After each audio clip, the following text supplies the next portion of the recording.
E aí, Fono? E aí, mais um episódio, o nosso episódio de número 4. 4 episódio. A gente tá gostando dessa brincadeira, né, Cristiane e Angeline? Tá muito legal. E o mais legal é que as perguntas que vocês estão enviando aqui pra gente é de diversas áreas aí da fonoaudiologia. E é esse mesmo o nosso objetivo, simplificar a fonoaudiologia, trazer a fonoaudiologia numa linguagem que seja fácil de entender. Inicialmente a gente está falando só sobre fonoaudiologia, mas depois a gente também pretende trazer aí várias outras áreas que estão muito ligadas à fonoaudiologia. Mas a fonoaudiologia é muito grande, então ainda temos bastante coisas para falar. E hoje a pergunta é: por que em tempo de calor eu fico com pigarro? Pigarro. Então é uma pergunta de voz. Será que o pigarro é só por causa do calor? Não. O calor, ele traz essa questão de ressecar o trato vocal. E olha, eu vou te falar, hein? Falando nisso, que calor que tá em São Paulo, né? Nossa, no Brasil, gente, que é isso? 40 graus? Quem aguenta? O último dia do verão batemos 33,9. Olha só.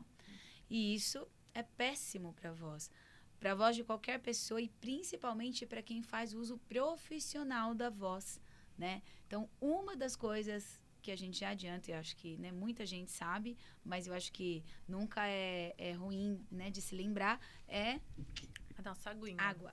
Água para hidratar, porque a gente também hidrata essa região, né, Cris? Exatamente.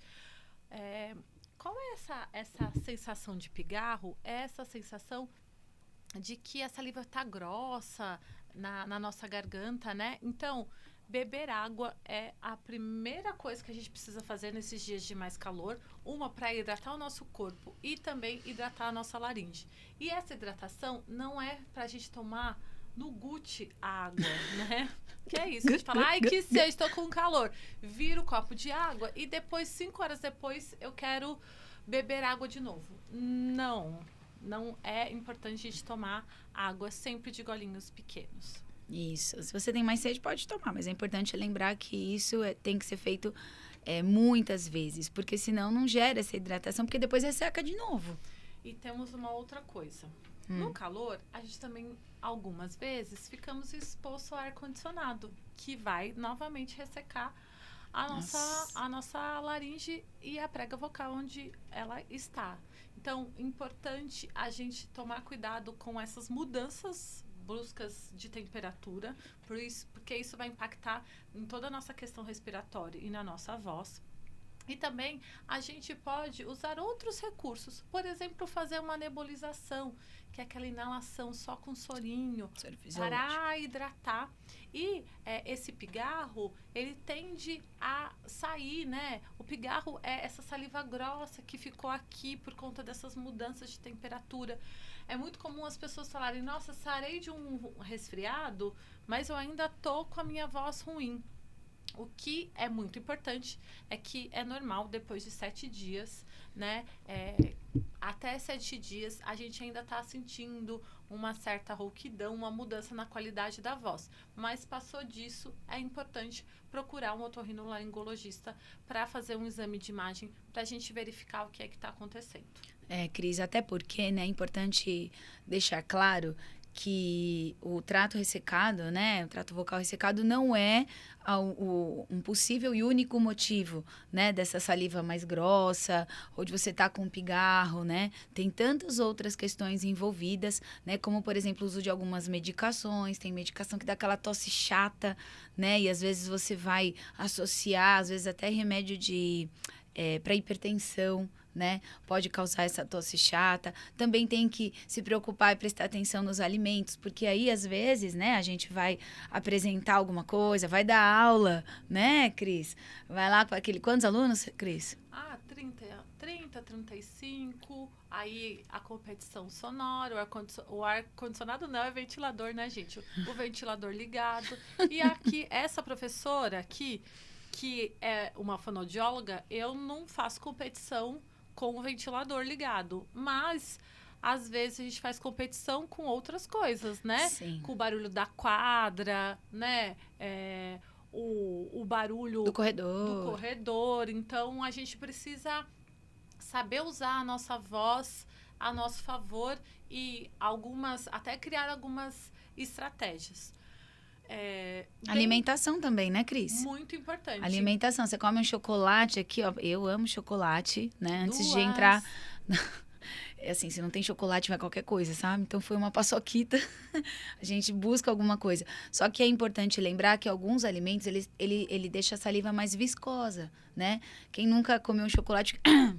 uma coisa muito doce, né? E aí você vai dar aula. Então, tem várias coisas que são importantes, vários detalhes, até o vestuário, né? Então, muitas vezes você tá com... Agora a gente, né, tá no calor e tal. Mas quando tá frio, as pessoas colocam cacharel, né? Como chama? Lenço. Cachecol, lenço, encharpe, vai colocando.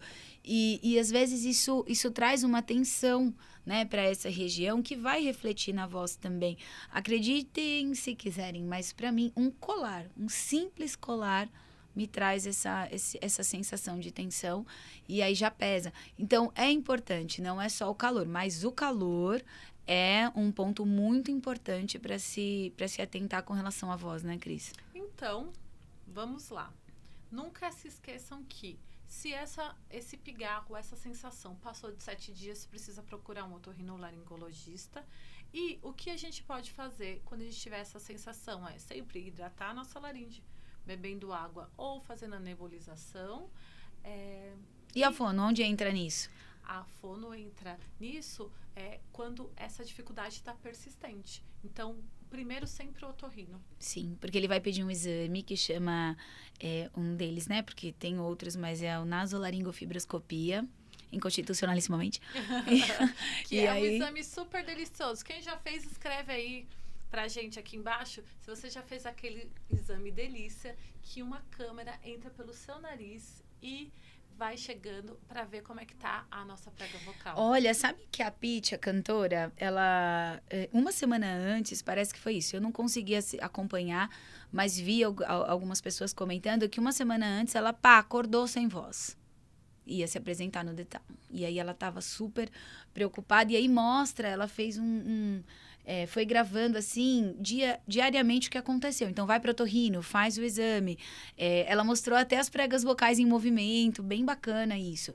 E aí, o otorrino identifica quais são as ferramentas necessárias. Muitas vezes é necessária uma avaliação fonoaudiológica, porque não é só o exame das pregas vocais em si, mas muitas vezes a fono consegue identificar trejeitos, posturas que interferem, né? Respiração, que interferem no padrão vocal também, né? Então, às vezes, a pessoa só associa o básico, é calor, o que mais? Se eu falei demais, se eu gritei, né? E muitas vezes a pessoa... e também cansaço, né? Muita gente se queixa de um cansaço maior, né? Quando fala, principalmente no calor. E aí existe também a questão da incoordenação pneumofonoarticulatória, que é outra inconstitucionalissimamente, mas que é muito legal da gente prestar atenção, porque às vezes a gente fica tão preocupado, ou muitas vezes, né, não se atenta a um detalhe, e aí pode ser uma questão maior. Então, eu acho que fica a dica da água, de procurar um profissional, otorrinolaringologista, no caso da persistência. Se o otorrino pedir uma avaliação fonoaudiológica, faça. É muito importante. Não significa que você tenha uma questão que vai ficar em tratamento por muito tempo, mas às vezes uma boa orientação, uma higiene vocal bem feita, exercícios, né, Cris? Antes e depois. E esses exercícios, gente, é muito particular. O exercício que deixa a qualidade vocal melhor não é o mesmo que vai servir para outra pessoa e pode ser que não seja o mesmo para você. Então, é bem importante porque essa questão é bem personalizada. Eu tenho nódulo. Se eu fizer determinados exercícios, eu vou piorar. Por isso que minha voz é assim, rouquinha. Disfônica. E aí, Fono, respondemos essa pergunta? Respondemos. Mais uma. Valeu. E aí, Fono?